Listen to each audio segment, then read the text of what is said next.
À 31 ans seulement, Raphaël Varane a décidé de raccrocher les crampons. Une décision surprenante, mais pas tellement en fait, si on a suivi un peu son après Real Madrid Rota. Ouais, c'était un petit peu à prévoir. De toute façon, je crois il l'avait déjà dit qu'il ferait pas, il se voyait pas faire une carrière jusqu'à 38, 39, 40 ans. Ça, il l'a dit assez tôt dans sa carrière. Et puis, malheureusement, Raphaël Varane, c'est un joueur qui a connu des blessures déjà assez tôt dans sa carrière. Donc, voilà, une énorme longévité, on l'imaginait pas. Une retraite à 31 ans, peut-être pas non plus. Mais je pense que c'est certainement une sage décision qui a surtout été mûrement réfléchie. Oui, oui. Et puis, c'est vrai que ça fait partie de ces joueurs qui, depuis des années, se plaignent du calendrier surchargé pour les joueurs, tout ça. Donc oui, c'était à attendre. Et puis bah, là, il y a eu sa blessure à Com, où il a signé pour finir sa carrière, j'imagine. C'était là-bas qu'il comptait terminer en beauté comme il le pouvait. Voilà, une dernière blessure assez longue, fin de contrat. Et voilà, une bonne décision, sans doute, de sa part. En tout cas, mûrement réfléchie, ça c'est sûr. Avant de parler du sportif, de la carrière, je vais quand même me permettre de remercier personnellement Raphaël Varane parce qu'il a été l'un des combustibles de ce qui est aujourd'hui Real France, le média de référence pour les supporters francophones du Real Madrid dans le monde entier. Parce que pour la petite histoire, la première pierre de ce qu'est Real France aujourd'hui, eh ben, je l'ai posée en juillet 2011. Et oui, ça coïncide avec l'arrivée de Raphaël Varane à Madrid. Parce que bah, pour moi, le jeune natif d'Arras dans le Pas-de-Calais est suiveur fan du RC Lens en France et surtout immense fan du Real Madrid, bah, ce transfert avait un sens particulier. Donc oui, ça fait partie des éléments déclencheurs. Ensuite, il y a eu 2018 avec Jota, toi-même et Punto. Nous sommes allés à Clairefontaine pour réaliser une interview exclusive de Raphaël Varane en 2018, si vous vous rappelez bien. C'est juste après la troisième victoire consécutive en Ligue des Champions pour le Real Madrid et juste avant la Coupe du Monde remportée par l'équipe de France de Raphaël Varane. Alors, j'aurais pas jusqu'à dire qu'on a eu la meilleure interview de la carrière de Raphaël Varane, mais en tout cas, oui, il nous a fait confiance au pic de sa carrière. Et donc, merci aussi pour ça. De toute façon, c'est un super gars, comme on l'avait rencontré en retard. Ouais, c'est la première interview d'un joueur du Real Madrid de l'histoire de Real France. On était pas peu fiers de se rendre à Clairefontaine, tout en sachant qu'on était son interview exclusive, si tu te rappelles bien. Et je crois on avait rendu un peu jaloux plusieurs médias, dont l'équipe. Je me rappelle de Pierre Niguet qui nous avait Il y pas avait des forcément regards. trop salué. Ouais, parce que lui n'avait pas Rafa Varane dans ses joueurs interviewés et nous Real France on l'avait. Donc moi je me joins à toi pour le remercier parce que comme tu l'as dit c'était déjà un super joueur, ça a été un très grand joueur durant toute sa carrière, mais c'est aussi un super homme, vraiment très gentil, très courtois. Il nous le disait que sa famille adorait la page, que lui aussi consultait un petit peu tout ça et ça nous a fait chaud au cœur et nous ça nous a aussi boosté pour continuer ce que tu avais amorcé en 2011. Donc forcément, c'est quelqu'un qui est important pour Real France et comme on l'a dit, chic type, chic joueur. Franchement, merci encore à lui. Mm. Et d'ailleurs, pour attester de ce qu'on est en train de dire hein, sur le fait que ce soit vraiment un bon gars, il n'a fait aucune vague hein, durant sa carrière à Madrid, mais pas uniquement à Madrid. Je veux dire, jamais de jeu de rumeurs pour obtenir des revalorisations salariales, par exemple, un nouveau contrat. Jamais une maladresse non plus dans la presse, même si c'était parfois ce qui était reproché aussi d'être un peu trop lisse en conférence de presse, langue de bois. Mais voilà, vraiment, durant toute sa carrière, il a été propre, Don Limpio. Ouais, c'est clair, c'est un joueur peut-être qui peut paraître lisse pour certains, mais bon, dans le sport, c'est comme ça. Des Rafael Nadal paraissent lisses, alors imagine bien un autre Rafael comme les Varane. Forcément, c'est aussi son cas, mais moi, je préfère quand même ce genre de joueur qui fait pas de vagues et surtout qui n'est pas trop égocentrique, qui pense plutôt à bonifier son club plutôt que sa propre personne. C'est ce qu'était Raphaël Varane, un joueur altruiste et un homme altruiste. Donc ouais, moi pour moi j'ai adoré sa personnalité et son calme. Formé au RC Lens, transféré au Real Madrid pour 10 millions d'euros à 18 ans seulement. Il y a cette fameuse anecdote hein, qu'il a dû raconter 15-20 fois dans les médias, mais avec Zidane qui l'appelle alors qu'il est en train de passer son bac et lui dit de Raphaël Varane qui dit à Zidane, rappelle-moi plus tard s'il te plaît parce que je suis en train de passer mon bac. 360 matchs avec le Real Madrid en une décennie, 17 buts marqués, surtout 17 trophées remportés, dont 3 Ligas et 4 Ligues des Champions, une Coupe du Monde aussi avec l'équipe de France. c'est vrai qu'il s'arrête tôt, mais à l'instar un peu d'un Tony Cross, il avait de toute façon déjà terminé le jeu, hein. Ouais, je pense que Rafa Varane, il a fait le tour, hein. Comme tu l'as dit, il a fini le jeu. C'est dommage parce que forcément, on se dit que on peut faire encore plus. À 31 ans, un défenseur, c'est pratiquement ses meilleures années. On dit souvent que les défenseurs, c'est entre 29 et 34 ans. Quand un attaquant, c'est 27-31 ans où tu acquiers de la maturité, tu es encore, t'as ton expérience, t'as encore des aptitudes physiques qui te permettent de te surpasser, d'être à très haut niveau. Maintenant, voilà, il a connu des blessures. À 20 ans, je crois qu'il connaît sa première grosse blessure au Au genou. genou et je pense que finalement, il s'en est jamais trop remis. Je pense qu'il a surtout fait une carrière et on se rend pas compte plus d'une dizaine d'années en ayant certainement des douleurs après match conséquentes à chaque fois. Et moi, je tirerais plus mon chapeau pour ce genre de support de douleur pendant des années plutôt que de me dire bah il arrête trop tôt et voilà, il aurait pu faire plus. Je pense qu'il y a aussi une vie privée à concilier lorsqu'on fait une carrière comme celle-ci. Et comme tu l'as dit aussi en préambule, il y a aussi les calendriers qui sont de plus en plus chargés. Peut-être que lui n'a pas envie de connaître ça, peut-être que lui n'a pas envie de connaître 5 6 7 blessures à l'année parce que sur les dernières, c'était un peu ça. À Manchester, ça a été un peu ça. Et voilà, il a peut-être tout simplement envie de profiter de sa vie privée et je pense qu'on peut l'entendre. Mhm. Ouais, d'ailleurs, il avait eu deux, trois premières saisons exceptionnelles. Après, c'est vrai qu'il y a cette fameuse blessure au genou qui avait été très inquiétante, hein. Ça lui a pourri vraiment plus d'une saison, une saison et demie même, hein, si je me souviens bien. Euh, c'est quoi que tu retiens le plus sur ces années madrilènes? Peut-être une année spéciale, des performances particulières? Moi, je vais pas retenir une année particulière. Je vais retenir le fait que il fait partie de la légende en ayant partagé la charnière avec Sergio Ramos. C'est pas rien. Et puis surtout, j'ai envie de dire qu'il a pris la succession de Pépé. Et il faut se rendre compte de qui était Pépé. Pépé, c'est un qui a pris sa retraite également.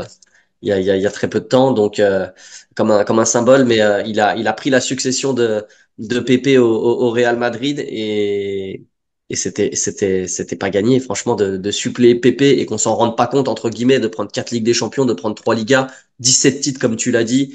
C'est fort, c'est très, très fort. Donc, Raphaël Varane a été assez longtemps quand même, parce que les 3 premières saisons, il joue pas énormément. Le numéro 3 du Real Madrid, on se rend compte, Raphaël Varane était un numéro 3 au Real Madrid pour ensuite faire la légende qu'il a pu réaliser aux côtés de Sergio Ramos. Donc, moi, je vais noter un petit peu sa patience, son audace d'avoir signé si tôt dans un grand club et surtout bah, sa combativité, son esprit compétiteur pour pouvoir enfin s'imposer au Real Madrid et y passer 10 ans.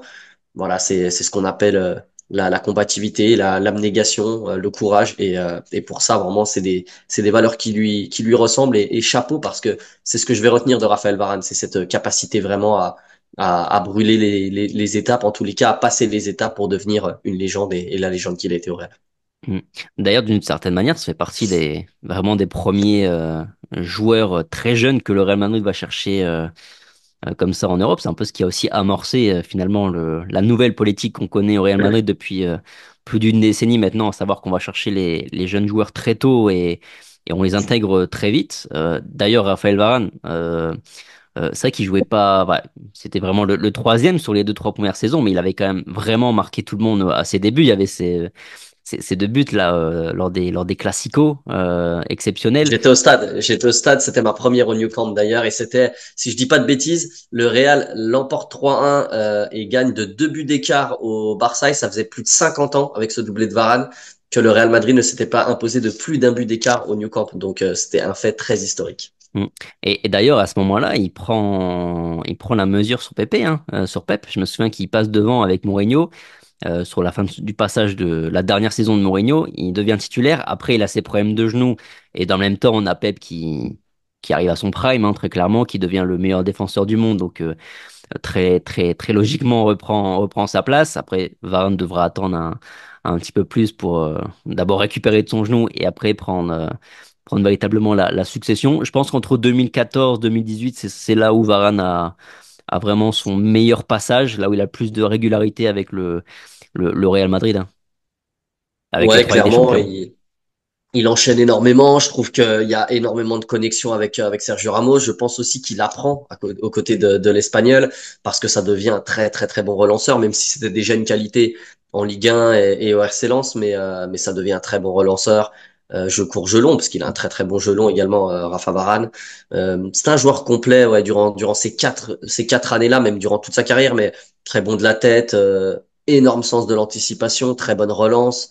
Alors voilà, parfois on lui a reproché d'être un peu tendre comme défenseur, d'être Don Limpio, mais peut-être un peu trop propre. Mais en soi, je pense que c'était quelqu'un de très agréable à voir jouer. Un peu, c'était un peu les premiers défenseurs centraux qu'on voyait jouer un peu comme des numéros 10 de la ligne défensive. C'est un peu comme ça qu'on les a nommés depuis une dizaine d'années. Et je pense que Rafa Varane, c'était un peu ce style de joueur. Mm.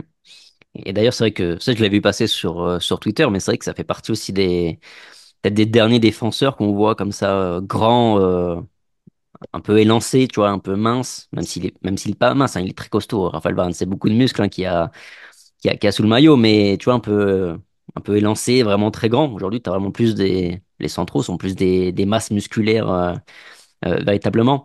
Euh, pour être peut-être un petit peu négatif, hein, parler un peu de ses défauts, moi je pense qu'il en a deux, Varane. Il en a eu deux durant sa carrière.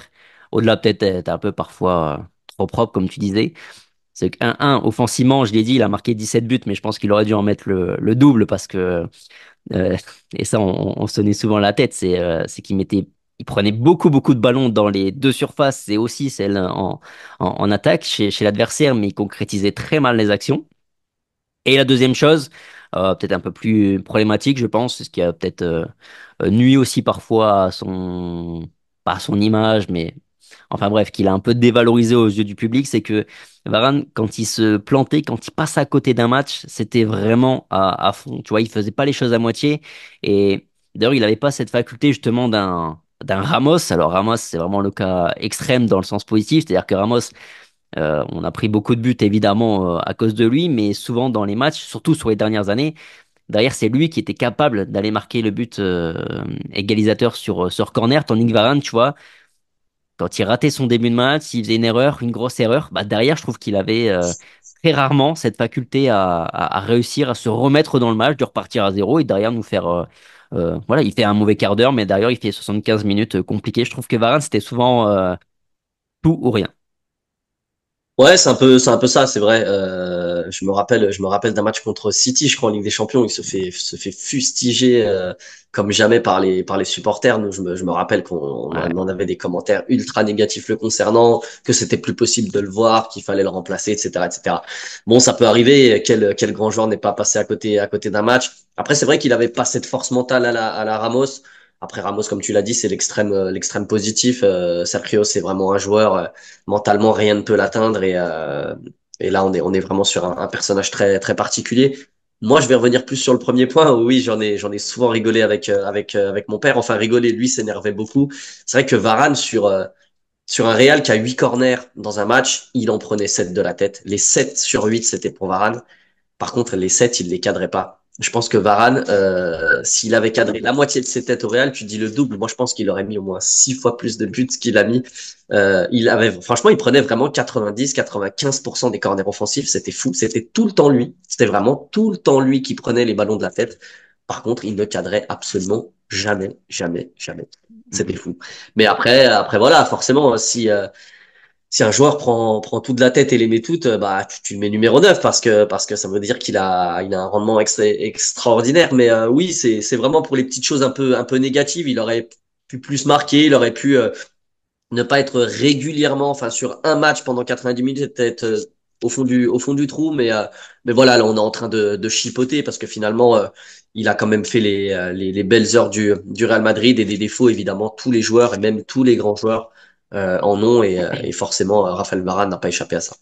Ouais. Mais moi je trouve surtout que c'était un joueur extrêmement régulier, tu vois. Et justement, je trouve qu'il était un peu sous-coté, enfin j'aime pas trop le terme, mais par certains, parce que bah comme je disais, quand il se ratait, c'était pas à moitié, donc forcément tout de suite ses mauvaises performances faisaient infiniment plus de bruit, tu vois, que celles d'un Ramos par exemple. Mais sur les 3 4 dernières années où avec Ramos ils jouent ensemble, et j'exclus peut-être la dernière saison de Varane au Real parce qu'elle n'a pas été bonne. Même sur l'avant-dernière, c'était un peu plus compliqué. Mais sur les 3 4 années là où Varane était à son meilleur, je veux dire, Varane faisait beaucoup moins d'erreurs, entre guillemets, qu'un Ramos. C'était le plus régulier défensivement.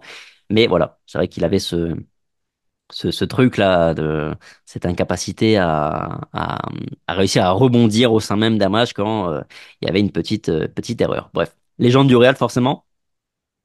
Oui, forcément, quand t'as ce palmarès-là, t'es une légende et puis il a fait partie des belles épopées en Ligue des Champions. Donc après, comme on l'a toujours dit, on avait déjà fait ce genre de choses. Où est-ce qu'on situe la légende? Le truc qu'il faut se dire, c'est que au Real, des légendes, il y en a pas 10, il y en a pas 20. Des légendes, il y en a peut-être 400. Donc forcément, j'abuse avec le chiffre, hein, évidemment, mais vous me connaissez. Mais évidemment, Raphaël Varane fait partie de la légende du Real Madrid, en tous les cas pour moi, et je pense que ça fait aucun doute pour les membres de l'équipe dirigeante du Real Madrid et les membres historiques.